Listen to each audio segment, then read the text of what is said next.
Guys, so up to how much maximum capacity you should consider replacing your battery? So just go to settings, and when you go to battery and tap on battery health and charging, you can see the maximum capacity. According to Apple, if it is more than 80%, then your battery is in good health. Okay, no need to worry. But if it falls below 80, that means your battery health has degraded and it will not utilize its peak capacity.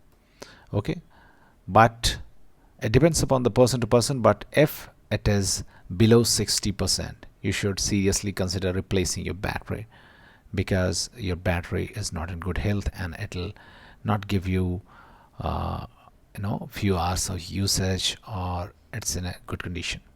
So if the maximum capacity goes below 60%, according to me, you should consider replacing your battery.